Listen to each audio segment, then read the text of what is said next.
देश के कुछ लोग इस जुगत में रहते हैं कि वे अपने राजनीतिक हित साधने के लिए इस राष्ट्र की सबसे महान विभूतियों के प्रति अपशब्द बोलते रहे।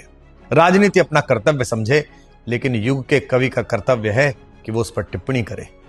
महाराणा सांगा, जो भारत के एक ऐसे अप्रतिम योद्धा हैं जिन्होंने इस देश की सीमाओं की रक्षार्थ अपने शरीर पर लगे 80 घावों की उपेक्षा करते हुए रण क्षेत्र में स्वयं को सन्नद्ध रखा, उनके प्रति इतना निंदनीय वाक्य कहना राजनीति को शोभा दे सकता है, लेकिन कविता उसका प्रतिकार करती है।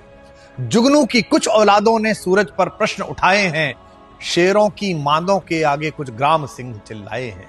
मेवाड़ वंश कुल कीर्ति कोश जिनके होने से दीपित है, उन राणा सांगा के घावों पर कुछ भुनगे मंडराए हैं। उनसे कह दो अब देश शौर्य की मुट्ठी खूब तानता है, उनसे कह दो यह देश महाराणा की ज्योति जानता है, इतिहास तुम्हारी सरकारों का बंधक नहीं रहेगा। आप उनसे कह दो यह देश लुटेरों को अब नहीं मानता है, उनसे कह दो यह देश ऋणी है ऐसे पुण्य प्रवाहों का, यह देश ऋणी है वीर शिवा के परम प्रतापी छावों का।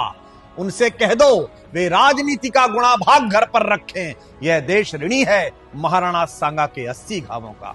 महाराणा सांगा जैसे परम प्रतापी शूरवीर, जो महाराणा कुंभा के पौत्र और महाराणा प्रताप नामक सूर्य के दादा थे, मैं उस पूरे वंश की प्रतिभा को और भारत की अस्मिता के लिए रक्षार्थ प्रत्येक महापुरुष को नमन करता हूं। मेरा आपका कर्तव्य है कि घर के पूर्वज की ओर अगर कोई उंगली उठाए तो हम उसे जवाब दें। जय हिंद।